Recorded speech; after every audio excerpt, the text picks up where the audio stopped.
Olá a todos, sejam bem-vindos a mais um estudo no canal Clamando no Deserto. Nesse estudo nós vamos estudar sobre a lição da Escola Sabatina número 8, Jesus, o mediador da nova aliança. A lição ela vai falar um pouco o que significa Jesus ser o mediador dessa nova aliança.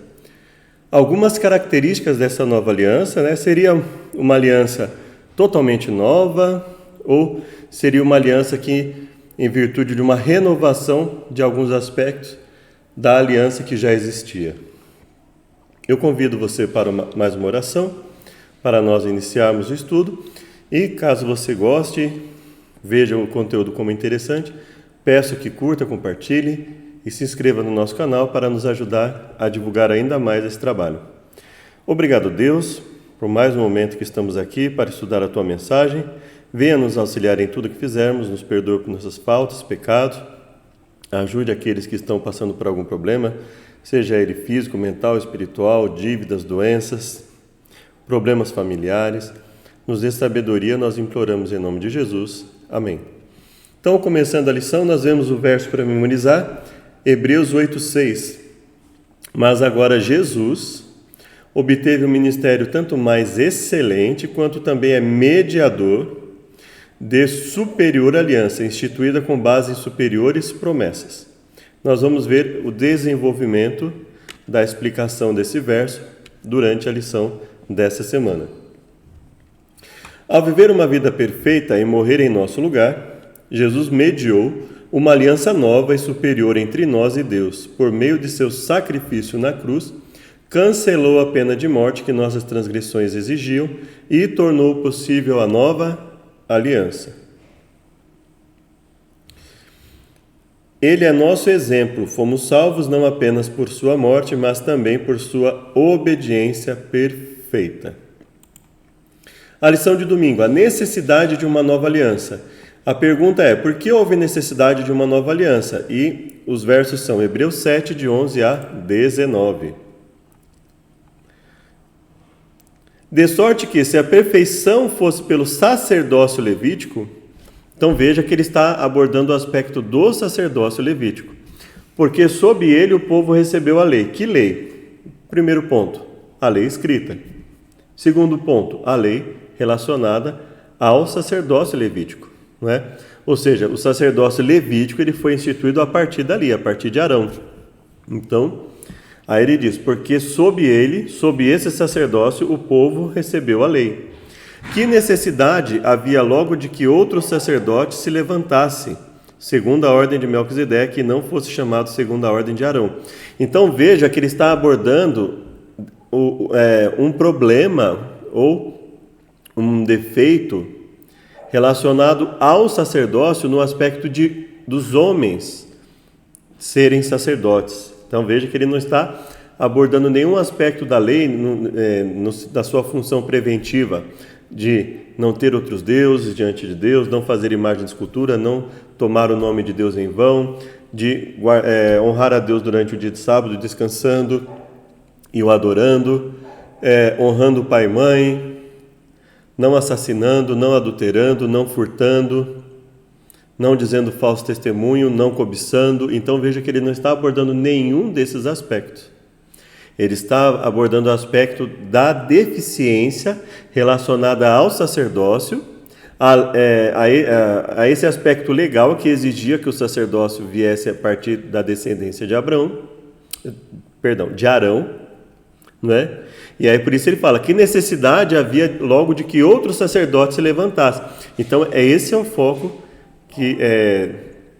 do autor de Hebreus, que nós colocamos como Paulo, no começo da lição, se levantasse segundo a ordem de Melquisedeque e não fosse chamado segundo a ordem de Arão. Eu postei um vídeo também na internet com esse título, segundo a ordem de Melquisedeque, esclarecendo ali que inclusive o verso que se usa como base ali no Salmo 110, ali, na verdade, eles falam que é segundo a maneira, conforme a forma, segundo a forma, maneira de Melquisedeque, ou seja, a semelhança do sacerdócio de Melquisedeque. Por isso essa diferença entre a semelhança do sacerdócio de Melquisedeque e segundo a ordem de Arão. Então, o segundo a ordem de Melquisedeque aqui, ele tem a ideia de semelhança, enquanto que segundo a ordem de Arão tem a ideia de um sacerdócio vindo durante gerações, né? Porque mudando-se o sacerdócio, necessariamente se faz também mudança de lei. Veja que esse verso está associado ao verso 11, que fala que o sacerdócio levítico não era perfeito e por isso se fazia necessária a mudança da lei. Em que aspecto? Qual é o aspecto que ele está abordando aqui? O aspecto do sacerdócio. Porque aquele de quem essas coisas se dizem pertence a outra tribo da qual ninguém serviu ao altar, visto ser manifesto que nosso Senhor procedeu de Judá e concernente a essa tribo nunca Moisés falou de sacerdócio. Então ele fala assim, olha, como é que eu vou associar um sacerdócio válido de Jesus, sendo que ele não veio do sacerdócio levítico? Então ele fala, por isso que nós não usamos como aspecto o sacerdócio levítico, nós pegamos um sacerdócio anterior a ele, que é o sacerdócio de Melquisedeque, e analisamos a semelhança desse sacerdócio com o de Cristo, mostrando que o sacerdócio de Deus ele não esteve sempre vinculado ao sacerdócio levítico. Então ele fala, olha, o sacerdócio de Deus ele não esteve sempre vinculado ao sacerdócio levítico, e com isso ele demonstrou através do sacerdócio de Melquisedeque. E aí ele fala, olha, um outro ponto, o sacerdócio levítico, havia pessoas ali imperfeitas que tinham que inclusive oferecer sacrifícios por si mesmas, enquanto que Jesus é o sacerdócio perfeito. Por isso, ele está estando em um nível além desse, por isso nós não precisamos nos preocupar com o aspecto dele não vir do sacerdócio levítico, que era imperfeito, porque o sacerdócio dele é perfeito. E muito mais manifesto ainda é, se a semelhança de Melquisedeque se levantar outro sacerdote, que não foi feito segundo a lei do mandamento carnal, mas segundo a virtude da vida incorruptível. Porque ele assim testifica, tu és sacerdote eternamente segundo a ordem de Melquisedeque. Porque o precedente mandamento, ou seja, o mandamento relacionado ao sacerdócio anterior, é abrogado por causa da sua fraqueza e inutilidade. Lembra que a fraqueza que ele está abordando aqui é a fraqueza em relação à imperfeição do sacerdócio levítico. Pois a lei nenhuma coisa aperfeiçoou, e desta sorte é introduzida uma melhor esperança, pela qual chegamos a Deus. Então, por que a necessidade de uma nova aliança? Porque o raciocínio desenvolvido pelo autor de Hebreus é que o sacerdócio anterior e os sacrifícios anteriores, eles serviam como uma sombra, uma garantia para quando viesse o verdadeiro sacrifício, o sacrifício perfeito de Jesus. Consequentemente, o sacerdócio anterior era também uma forma de se estabelecer um sacerdócio da melhor forma possível, mas que seria completado pelo sacerdócio único de Jesus Cristo, que é o sumo sacerdote perfeito em todos os aspectos. De acordo com Hebreus, o fato de Jesus ter sido nomeado sacerdote segundo a ordem de Melquisedeque implicava que uma nova aliança havia sido inaugurada. A antiga foi baseada no sacerdócio levítico. Uma mudança do sacerdócio implicaria uma mudança da lei do sacerdócio, bem como da aliança. O problema com a aliança antiga era que ela não podia oferecer perfeição.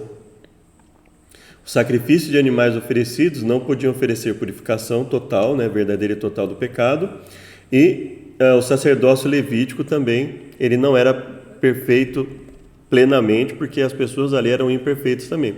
Mas é óbvio que Deus, ele não mentiu ao dizer, olha, com esses sacrifícios vocês vão obter o perdão pelos pecados. Deus não mentiu, ele está falando, isso é a garantia de que vocês vão receber pela fé o perdão dos vossos pecados. E aí o autor de Hebreus está esclarecendo que, vindo Jesus, ele completa essa garantia que foi dada lá no passado. O fato de que uma nova aliança era necessária não significa que Deus tivesse sido injusto com Israel. O ministério levítico e o sacerdócio e o serviço do tabernáculo foram projetados para protegê-los da idolatria e apresentar-lhes o futuro ministério de Jesus, uma sombra dos bens vindouros, futuros, né? Ao encaminhar as pessoas a Jesus, os sacrifícios deviam ajudá-las a depositar esperança e fé no Cordeiro de Deus que tira o pecado do mundo. Isso é o que Paulo aponta ao dizer que a lei se tornou nosso guardião para nos conduzir a Cristo. E a finalidade da lei é Cristo, para a justiça de todo aquele que crê. E aí ele fala também dos 10 mandamentos, que ele fala assim, não oferecem justiça. Em que aspecto os 10 mandamentos não oferecem justiça? Os 10 mandamentos, eles estão prescrições, são instruções de Deus para obediência. Mas isso só se reflete em justiça, efetivamente, em relação ao ser humano, quando o ser humano obedece. Tendo em vista que desde Adão o ser humano tem vindo numa sequência de desobediência, então nós temos o quê? Essa justiça, esse padrão de justiça estabelecido por Deus, de obediência, o ser humano não conseguiu obedecer. O ser humano não conseguiu seguir esse padrão. Desde o momento que Adão e Eva caíram, nós percebemos que as pessoas vêm errando, né? Vêm transgredindo, e aí nós nascemos e continuamos nesse caminho, infelizmente, né? Apesar da nossa luta contra o pecado, com a graça de Deus, existem momentos que nós ainda caímos, não é? Então ele fala, olha, a lei, ela mostra um padrão de justiça a ser seguido, não é? E aí ele complementa dizendo, ó, Jesus foi quem atendeu plenamente a esse padrão de justiça, não só dos 10 mandamentos, mas de todas as instruções que Deus estabeleceu ao seu povo. Nova e renovada. Aí agora nós vamos em Hebreus 10 a 12, Deuteronômio e Jeremias, não é? Hebreus 8, 10 a 12. A pergunta é, qual é a natureza da nova aliança? Porque esta aliança que depois daqueles dias farei com a casa de Israel, diz o Senhor. Porei as minhas leis no seu entendimento, e em seu coração as escreverei. Eu lhes serei por Deus, e eles me serão por povo. Então, eu peço que você lembre-se disso. Porei as minhas leis no seu entendimento, e em seu coração as escreverei. Eu lhes serei por Deus, e eles me serão por povo. Não ensinará cada um ao seu próximo, nem cada um ao seu irmão, dizendo, conhece o Senhor, porque todos me conhecerão, desde o menor deles até o maior. Veja que esse ponto aqui da profecia, evidentemente, pelo menos da forma como está escrito, ele não se cumpriu em nenhum momento. Nunca houve um momento que o ser humano, do menor ao maior, não precisasse de alguém auxiliando no conhecimento de Deus, através da sua palavra, né? Por exemplo. Porque serei misericordioso para com suas iniquidades, e dos seus pecados e prevaricações não me lembrarei mais. Então, ele fala do aspecto do perdão dos pecados, de colocar a lei no coração, de que todos conhecerão a Deus. Agora, só que aí ele fala, não ensinará cada um ao seu próximo. Ele fala no sentido de que todos conhecerão plenamente a Deus, não é? Agora nós vamos lá em Deuteronômio 6, 4 e 6. 4 a 6, né?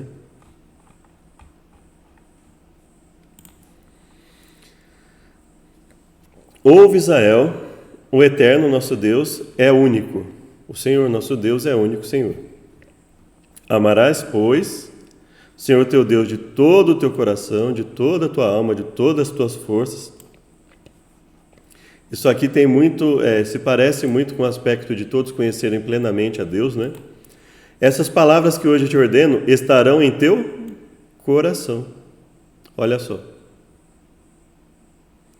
Então ele fala a respeito do entendimento de Israel, levá-lo a amar a Deus com todo o coração, toda a alma, todas as forças.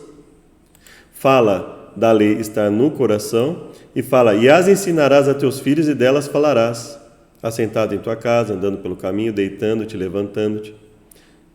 Ou seja, um momento em que do menor até o maior não precisar de ensino, obviamente nós vemos ali que Hebreus está fazendo uma aplicação do que foi prometido a lá no livro de Jeremias, não é? Também as atarás por sinal na tua mão e tecerão por frontais entre os teus olhos. Até 4 a 6, então nós já lemos, né? 30, 11 a 14.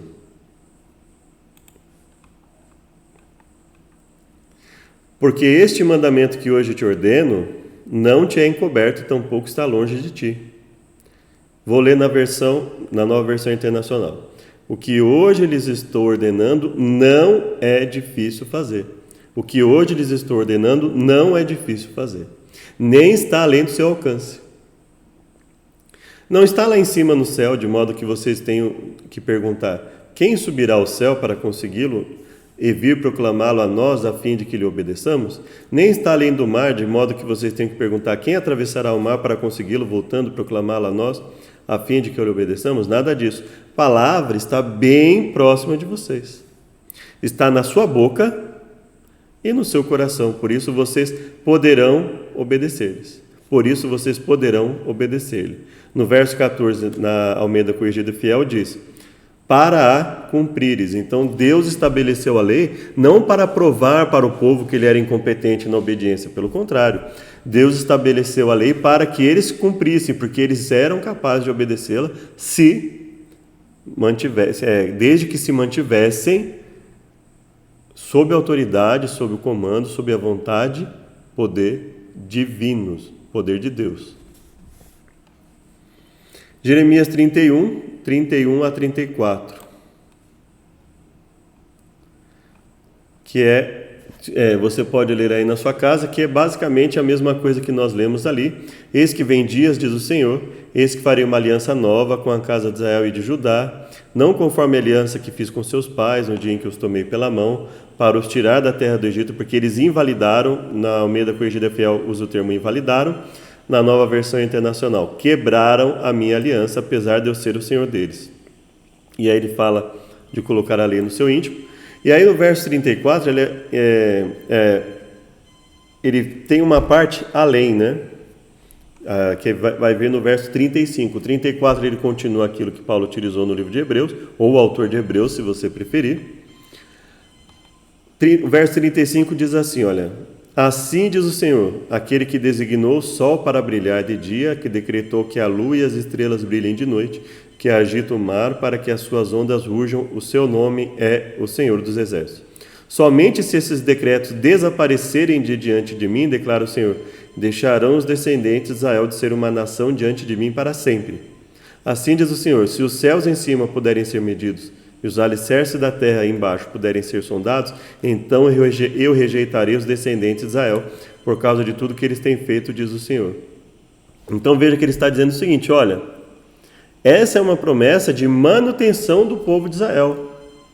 Obviamente, essa manutenção, nós vemos que em toda a história do povo de Deus, a partir de Adão, desde Adão, nós vemos que os desobedientes, eles enfrentavam punições. A rebeldia, a desobediência que eu digo no sentido de rebeldia, a rebeldia contra Deus, ela enfrentou punições em todos os momentos e continuaria enfrentando punições. No entanto, Deus deixa claro aqui que ele não deixaria os descendentes de Israel. Eles não deixariam de ser uma nação diante dele. Então, quando ele fala assim, de ser o povo de Deus, é de fazer parte, de ser enxertado no povo de Deus, de nós sermos enxertados, acrescentados, acrescidos ao povo de Deus. E ele fala que ele não vai rejeitar. Quando ele fala essa questão de se os céus puderem ser medidos, os alicerces, então eu rejeitaria. O que ele está dizendo é o seguinte, isso nunca vai acontecer, então eu não vou rejeitar o meu povo. Ou seja, a promessa de que mesmo diante dos erros, o povo de Deus não seria rejeitado. O problema com a antiga aliança... Jeremias 31 não estava estritamente falando de uma nova aliança, mas de uma renovação da original com Israel. E nós percebemos isso porque ele usa os mesmos termos, e esses termos estão lá desde Deuteronômio, né? Nós vemos que Deus já falava de que o povo deveria ter a sua lei no coração, no entendimento, a ponto de amá-lo sobre todas as coisas. Então tudo fala aqui claramente, no contexto da aliança, ele fala de que o povo, desde que se arrependesse e buscasse a ele, não seria rejeitado como seu descendente. Embora a nova aliança seja uma renovação da antiga, há um sentido em que ela é de fato nova. Em que sentido, né? Assim Deus prometeu fazer uma coisa nova. A aliança não seria como a que o Senhor havia feito com os pais. Em virtude da garantia dada pelo Filho, se referindo a Jesus, Deus cumpriria os propósitos de sua aliança. Deus não mudou sua lei, nem diminuiu seus padrões. Deus não mudou sua lei, nem diminuiu seus padrões. Em vez disso, enviou seu Filho como garantia. É por isso que essa aliança não tem maldições, só bênçãos, porque Jesus a cumpriu com perfeição. No que diz respeito a Jesus, não existe nenhum problema, né? Só que a rebeldia, a rebeldia clara contra essa nova aliança, ela também tem suas consequências, né?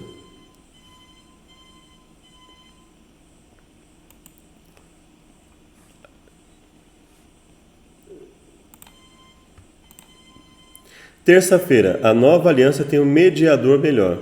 Leia Hebreus 8, de 1 a 6. Porque Jesus é o mediador melhor da aliança.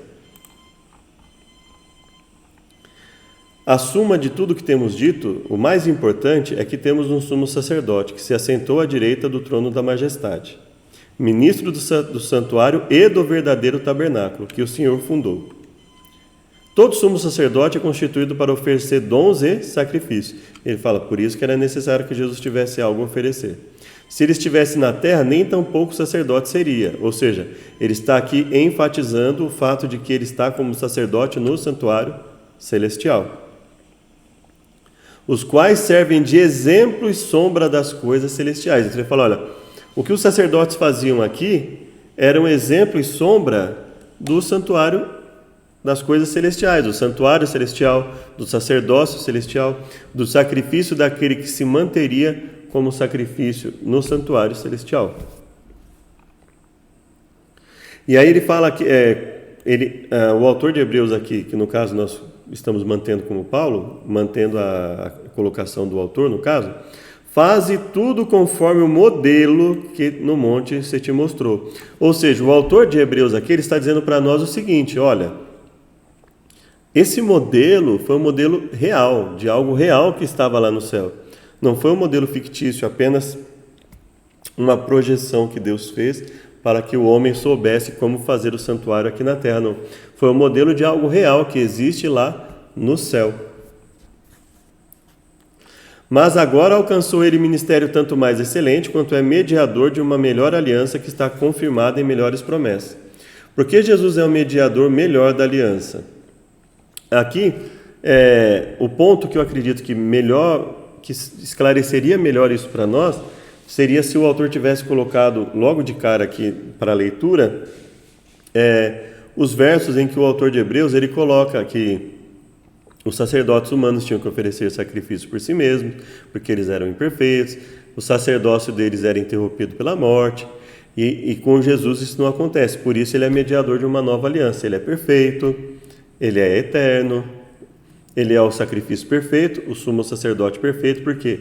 Porque ele é eterno e perfeito. Mediador é uma tradução muito restrita para mesités, né? Aqui nós vemos aqui a nova aliança, né? Mesités, no caso. Deriva de mesos, meio, aquele que fica no meio. Aqui nós vamos pegar o quarto significado, né? A lição coloca 3 significados anteriores, que é árbitro, negociador e testemunha. E o quarto significado que seria fiador, alguém que garantia a execução de um contrato. E aí ele fala o seguinte, olha, nesse aspecto é que o autor de Hebreus, que no caso nós vamos considerar como Paulo, é nesse aspecto que Paulo está se referindo a Jesus como mediador. Ele é o mediador no sentido de que ele é o fiador, mas obviamente ele também faz a intermediação entre Deus e o homem. É claro que essa situação do pecado deixou tanto Deus descontente, quanto os seres humanos que, se vendo numa situação pecaminosa, querem mudar, também eles ficam descontentes com a sua situação. Então ele também é alguém que faz essa intermediação. Em Hebreus, o termo mediador é equivalente a fiador, garante que as promessas da aliança serão cumpridas. A morte de Cristo, é claro que quando ele fala aqui no aspecto de ele também considera Jesus como sacerdote, o aspecto de mediação é claro que também é um papel, nós percebemos claramente, de intermédio, né? Intermediar entre Deus e o ser humano. E Jesus é também aquele que faz isso. Então, por isso que ele é o sumo sacerdote, ele não é apenas o sacrifício, ele não é apenas o garantidor de que as promessas da aliança serão cumpridas, porque elas já foram, né? Em relação ao ser humano ter um sacrifício que viria a garantir a possibilidade de vida eterna. Ele também se torna o garantidor de que as outras promessas vão ser cumpridas, no sentido de resgatar o ser humano para uma vida eterna e assim sucessivamente, né? A morte de Cristo satisfez as reivindicações da primeira aliança que havia sido quebrada. Ao ressuscitar Jesus e colocá-lo à sua direita, o Pai mostrou que nos ressuscitará e nos levará para Ele.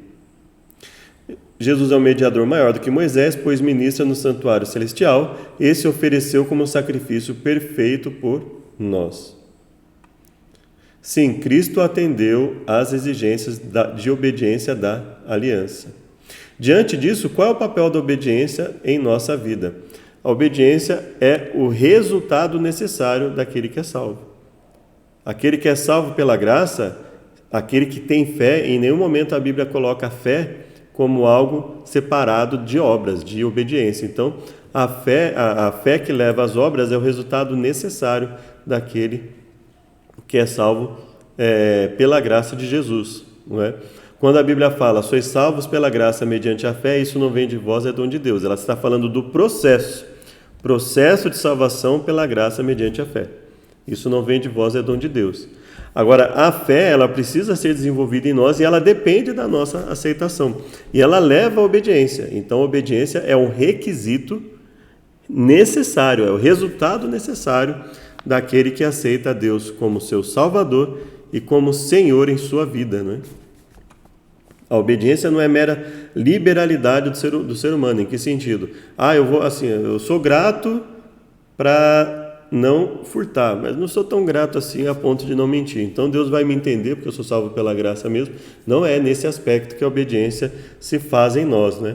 E nós lemos claramente aqui na palavra de Deus que ele fala assim, olha, eu dei a lei e ela não está longe de vocês. Eu dei porque eu sei que vocês podem cumpri-la, que vocês podem obedecê-la, apesar de não cumpri-la perfeitamente em todos os momentos. Vocês foram criados para as boas obras, então é perfeitamente possível que vocês, se dedicando, vocês vençam gradativamente o pecado nessa luta constante. Ou seja, nós não, a partir do momento que aceitamos a Deus, nós não somos mais escravos do pecado, não estamos mais sujeitos como escravos do pecado, como alguém que não tem como lutar contra ele. Não, nós lutamos contra o pecado para cada dia nos livrarmos das garras, nos livrarmos do peso do pecado na nossa vida. Quarta-feira, a nova aliança tem superiores promessas. A aliança entre Deus e Israel foi uma troca formal de promessas. Deus tomou a iniciativa de libertar Israel do Egito e prometeu conduzi-lo à terra prometida. Compare Êxodo 24, 1 a 8 com Hebreus 10, de 5 a 10. Quais são as semelhanças e diferenças entre essas duas promessas? Vamos lá. Êxodo 24, 1 a 8. Depois Deus disse a Moisés, né? Depois disse a Moisés, sobe ao Senhor tu e Arão, Nadab e Abiú, 70 dos anciãos de Israel, e adorai de longe. Só Moisés se chegará ao Senhor, mas eles não se cheguem, nem o povo suba com ele. Veio, pois, Moisés e contou ao povo todas as palavras do Senhor e todos os estatutos. Então o povo respondeu a uma voz e disse, todas as palavras que o Senhor tem falado faremos. Moisés escreveu todas as palavras do Senhor, levantou-se pela manhã, de madrugada, edificou um altar ao pé do monte, 12 monumentos, segundo as 12 tribos de Israel. E enviou alguns jovens dos filhos de Israel, os quais ofereceram holocaustos e sacrificaram ao Senhor sacrifícios pacíficos de bezerros. E Moisés tomou a metade do sangue e a pôs em bacias, e a outra metade do sangue espargiu sobre o altar.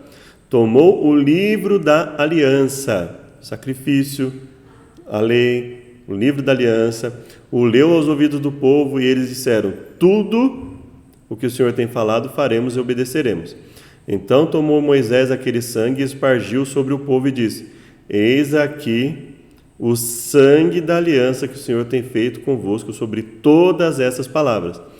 Então eles se comprometem diante de Deus numa aliança, e Moisés fala do sangue do animal, que é o sangue da aliança. Agora nós vamos lá em Hebreus 10, 5 a 10, né?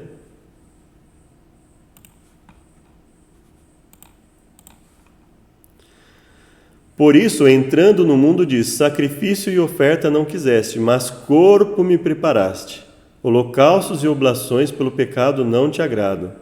Então disse, eis aqui venho, no princípio do livro está escrito de mim, para fazer, ó Deus, a tua vontade. Como acima diz, sacrifício e oferta e holocaustos e oblações pelo pecado não quiseste, nem te agradaram, os quais se oferecem segundo a lei. Então disse, eis aqui venho para fazer, ó Deus, a tua vontade. Tira o primeiro para estabelecer o segundo, na qual vontade temos sido santificados pela oblação do corpo de Cristo, feita uma vez. Eu vou ler aqui para você o verso 10 na Nova Versão Internacional. Pelo cumprimento dessa vontade fomos santificados, por meio do sacrifício do corpo de Jesus Cristo, oferecido uma vez por todas. A aliança entre Deus e Israel foi ratificada com sangue. O povo de Israel prometeu obedecer a tudo. A condição para a vida eterna ainda é a mesma que sempre foi: perfeita obediência à lei de Deus. Perfeita justiça, exatamente como era no paraíso antes da queda de nossos primeiros pais. Se a vida eterna nos fosse concedida sob qualquer condição inferior a essa, a felicidade de todo o universo estaria correndo perigo. Estaria aberto o caminho para que o pecado com toda a sua miséria se perpetuasse. Ou seja, no momento em que Deus permitisse que alguns causassem injustiça a outros, para que, abrindo mão de algum aspecto da lei que ele estabeleceu, isso claramente traria uma injustiça constante e crescente ao mundo. E nós vemos isso no mundo de pecado em que vivemos, em que às vezes pela vontade de alguns todos sofrem, né? Em que um grupo se acha no direito de fazer o que quiser e prejudica toda uma geração, prejudica a educação de todo um grupo de crianças, de adolescentes, e assim sucessivamente, né?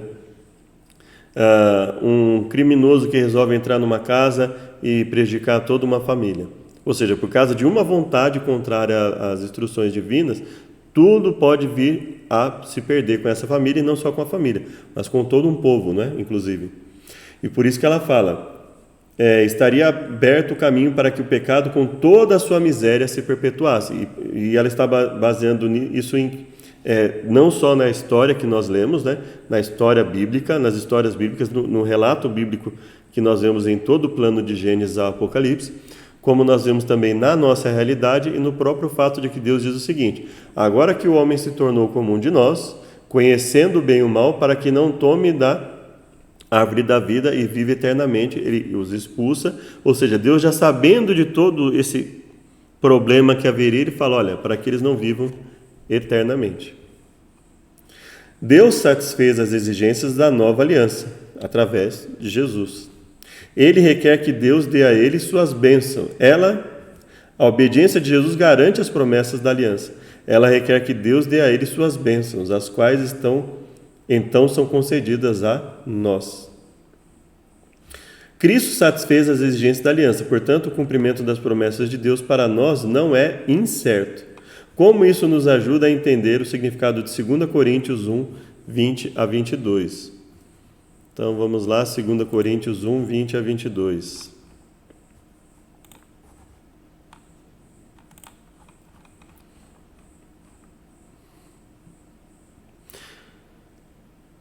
Por que isso?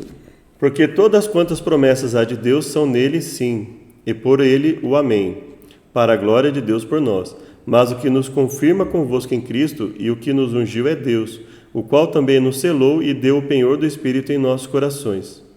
Invoco, porém, a Deus por testemunha sobre a minha alma, verso 23, que para vos poupar não tenho ido até agora ido a Corinto. Então ele fala o seguinte, olha, todas quantas promessas há de Deus são nele sim, e por ele o amém, o cumprimento dessas promessas, né? Mas o que nos confirma convosco em Cristo e o que nos ungiu é Deus, o qual também nos selou. Então ele fala, olha, como isso ajuda a entender o significado, ou seja, Deus, através de Cristo, cumpre as suas garantias. cumpre todas as suas garantias e, consequentemente, cumpre todas as suas promessas dadas ao povo. Ele é a confirmação de tudo, né? Jesus é a confirmação de tudo, né? E Deus, ele garante as suas promessas. Ele garantiu desde lá do passado, dizendo: olha, não se preocupem, isso vai servir como esses sacrifícios vão servir como garantia para vocês. E quando Cristo veio, ele confirma esse cumprimento, essa validação da garantia anterior e mantém a garantia através de si mesmo, não é?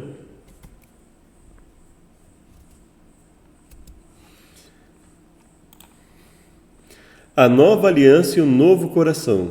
Compare as promessas da nova aliança em Jeremias 31, 33 e Ezequiel 36, 26 e 27. Então, Jeremias 31, 33 nos diz: esta aliança que farei com a casa de Israel depois daqueles dias, porei a minha lei no seu interior, escreverei no seu coração, serei o seu Deus, eles serão o meu povo. Ezequiel 36, 26 e 27.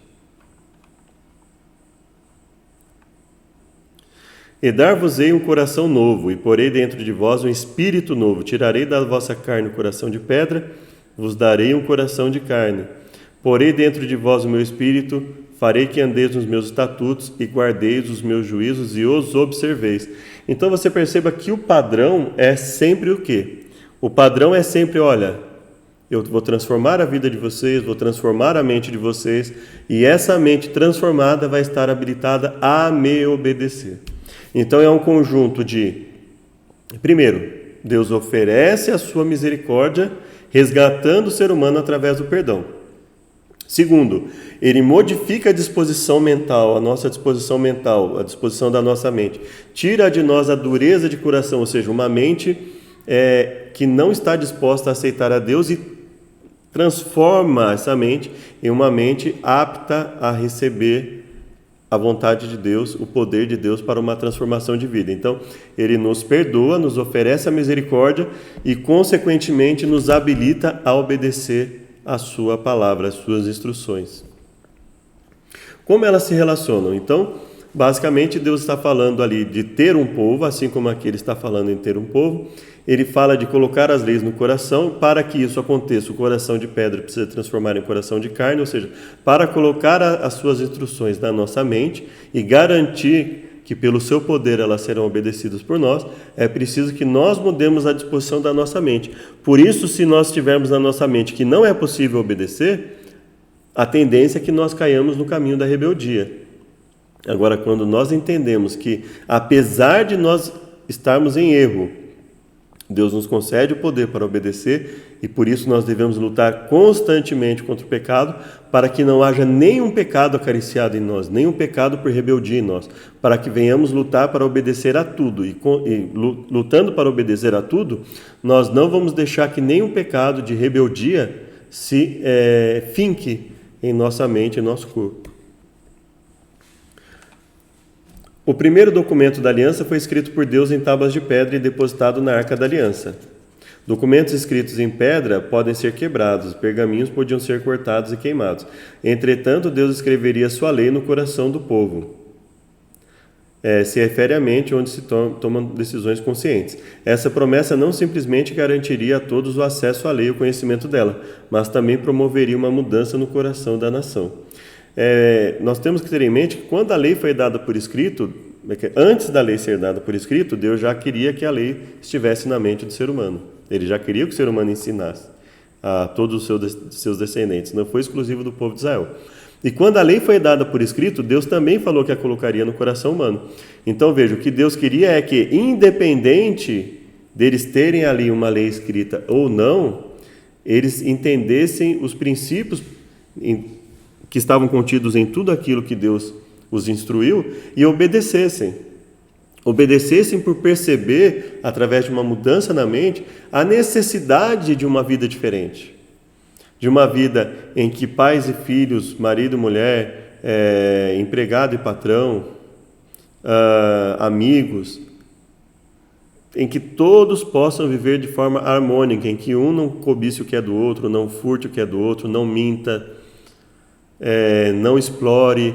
Então, esse é o ponto da obediência, de Deus mostrar para nós que No momento em que estamos dispostos a obedecer o que Ele nos diz, nós temos uma harmonia entre nós. Isso se reflete em justiça.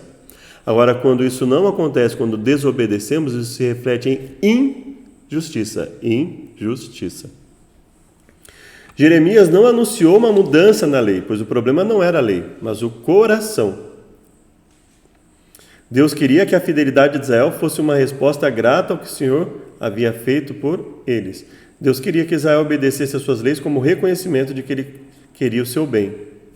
Sua obediência deveria ser uma expressão de gratidão, manifestação da realidade. O que não, nós temos que ter, isso eu gostaria de frisar, o que não faz da lei uma liberalidade do ser humano. O ser humano não obedece apenas por gratidão. O ser humano deve obedecer, porque isso continua sendo uma exigência divina. Deus não abriu mão das suas instruções. Então, por isso ele não aceita pecado por rebeldia, o pecado deliberado, o pecado voluntário. Aquele que fazemos, sabendo que estamos errados, não fazemos nada em relação àquilo. Ele não aceita isso. Hebreus é muito claro em dizer que aqueles que vivem deliberadamente, voluntariamente em pecado, não resta sacrifício por eles. Então, nós obedecemos também porque é uma exigência divina. Não é? Não deixou de ser uma exigência, mas nós atendemos a essa exigência gratos, felizes, porque nós entendemos que isso é o melhor para nós. Nós entendemos que isso nos torna pessoas melhores, famílias melhores e, consequentemente, sociedade melhor. Então, é uma exigência de Deus? Sim, continua sendo uma exigência de Deus a sua lei, que nós, quando aceitamos, obedecemos, inclusive por gratidão.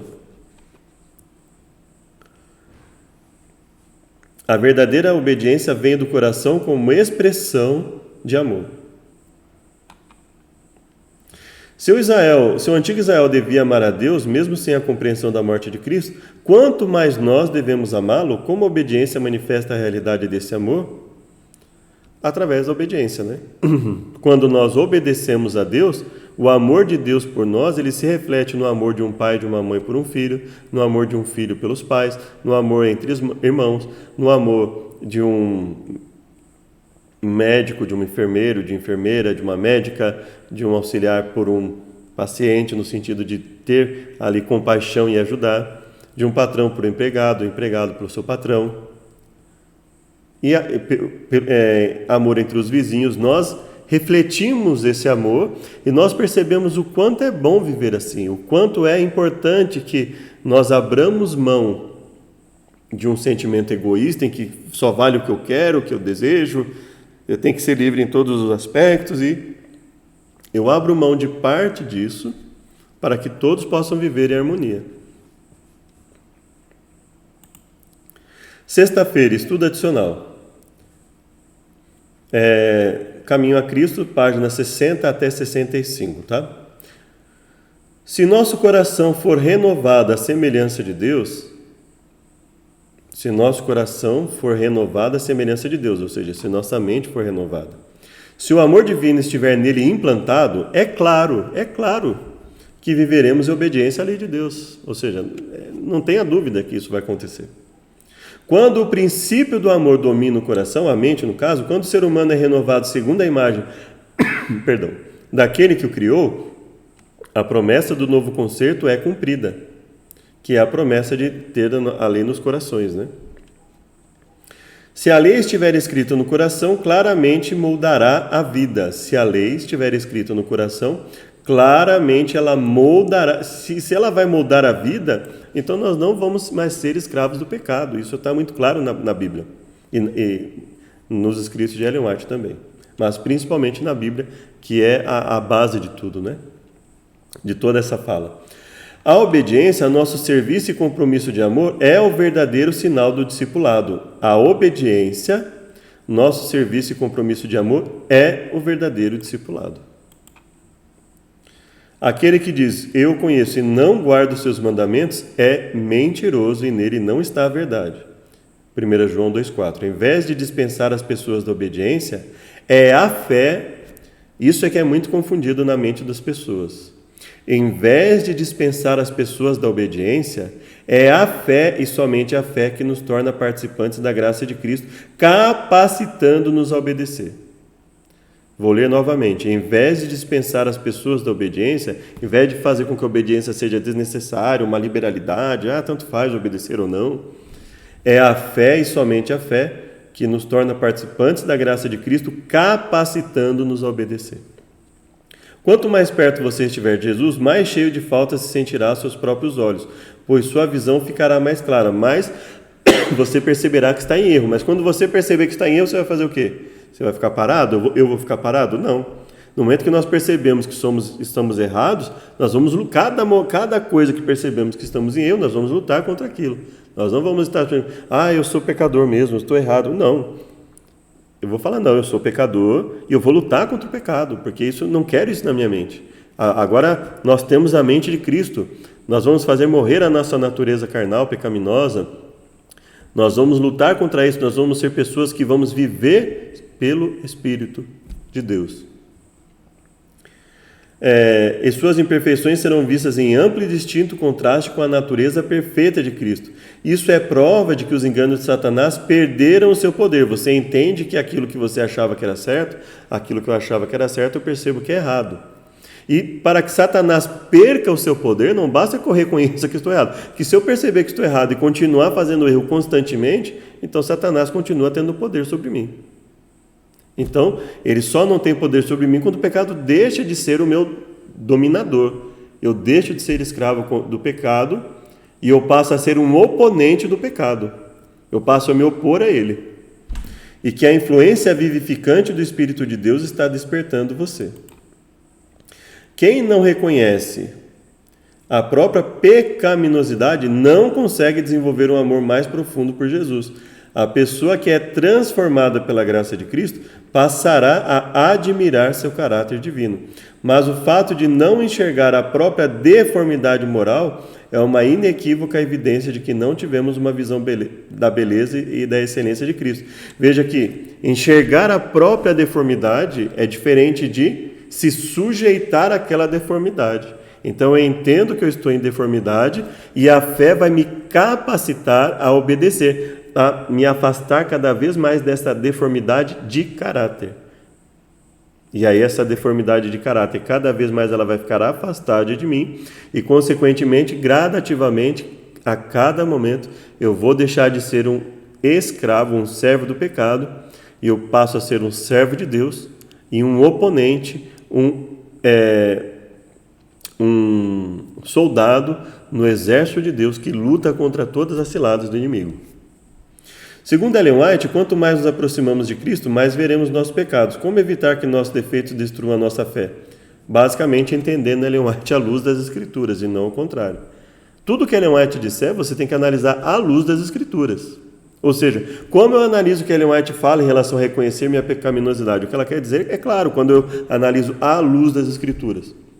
Eu tenho que ser honesto comigo, eu tenho que ver os meus defeitos e falar, não, isso está errado. A minha vestimenta, o meu comportamento, a minha alimentação, eu tenho que olhar, e esse é o primeiro passo, olhar e reconhecer, porque para que eu mude o que está errado, eu preciso reconhecer o que está errado. Então eu olho e falo, não, peraí, então esse ponto aqui está certo, esse ponto aqui está errado, não, aqui eu preciso mudar. É isso que você tem que fazer, é isso que eu tenho que fazer. Reconhecer minha pecaminosidade, reconhecer o quanto eu estou errado, e aí eu reconheci e fica por isso mesmo? Não, eu reconheço que estou errado, e pelo poder de Deus, pela misericórdia divina, com oração, com súplicas, com a busca, eu vou lutar contra isso constantemente. E quando eu luto contra isso, os meus defeitos, os nossos defeitos não vão destruir nossa fé. Se nós não lutarmos, evidentemente que nós nem temos fé, porque a fé leva às boas obras. Então, se eu não estou lutando contra o pecado, é que sinal que eu nem tenho fé. A lei está sendo escrita em nosso coração. O que isso significa? A compreensão e a prática dessa verdade ajudam a evitar o legalismo, as obras mortas. Hebreus 9,14. Nós temos que ter em mente o seguinte, você precisa ter em mente o que é legalismo. Que é um termo muito genérico e muito impreciso que é usado por muitos na igreja para se referirem àqueles que buscam obedecer a Deus em todas as coisas, assim como Ele ordenou. Eu quero que vocês me obedeçam em tudo que eu determino. Isso não é legalismo. Isso é reconhecer nossas fragilidades e nos colocarmos sob a vontade de Deus em todas as coisas. Tudo bem? Quando eu busco obedecer a Deus, quando eu reconheço a minha necessidade de obediência, que eu sou um pecador, que eu sou um miserável, mas que em Deus tudo isso é quebrado e eu passo a obedecer a Ele, eu não estou em legalismo. Tudo bem? Então, qualquer coisa que você tenha em mente como legalismo, obviamente, buscar obedecer a Deus em tudo que Ele quer, porque é isso que Ele determina, isso não é legalismo. Então, buscar obedecer a Deus, tendo cuidado com o que ouve, com que tipo de música que ouve, com que tipo de entretenimento que vê, com o que lemos, com o que falamos, com o que comemos, o que sentimos, o que falamos, o que pensamos. Isso não é legalismo, ok? Podemos aí pensar na questão do legalismo como uma arrogância, por ser um cristão, achar que olhar todos uma série de coisas imprecisas, mas vamos falar de forma prática. Por ser um cristão, eu acabo não reconhecendo mais os meus erros, né? Ou eu perco, por exemplo, o aspecto da misericórdia em relação a outras pessoas. Aí eu posso estar num caminho para o legalismo.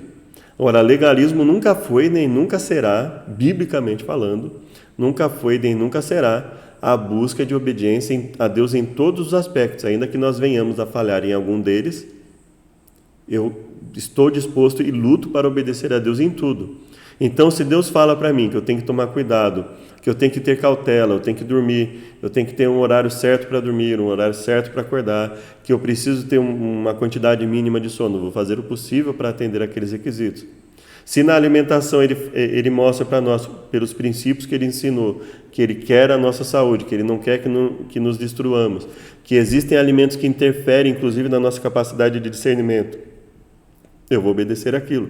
Se eu sei que existem roupas, vestimentas que induzem à sensualidade, que induzem a um sentimento de deturpação de beleza, de deturpação de ordem, de harmonia, então eu vou me cuidar daquilo. Isso não é ser legalista. Aqui nós finalizamos a lição, né?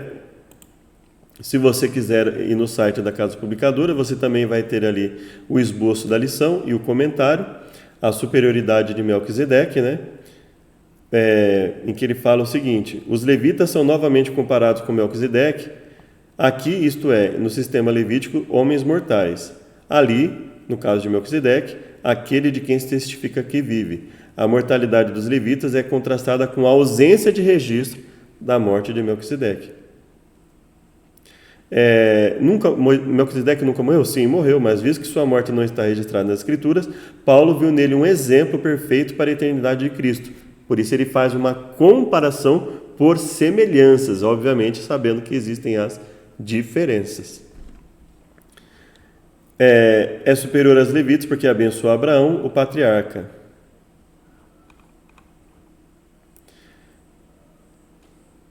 É superior também aos levitas, porque até Abraão, o patriarca, pagou o dízimo tirado dos melhores despojos. Em resumo, Melquisedeque é superior aos levitas por causa do seu sacerdócio permanente. E aí, quando nós entramos em Jesus, isso é muito mais ampliado, né? Ele é superior aos sacerdotes porque ele realmente é moralmente perfeito, ele é santo, inculpável, sem mácula, separado dos pecadores, exaltado acima dos céus. Em resumo, Jesus é melhor do que os levitas porque é imortal, foi confirmado por um juramento divino e é moralmente perfeito. Espero que tenha sido útil para o seu estudo, para o complemento do seu estudo semanal. Que Deus nos abençoe. Até o próximo estudo. Te convido para uma oração final. Obrigado, Deus, por ter nos dado sabedoria para aprender mais de Ti. Pedimos novamente perdão por nossas falhas e pecados, por algum erro que eu tenha cometido também na explanação, que o Senhor venha aperfeiçoar na mente dos ouvintes através do Espírito Santo, em nome de Jesus. Amém. Muito obrigado a todos, até o próximo estudo.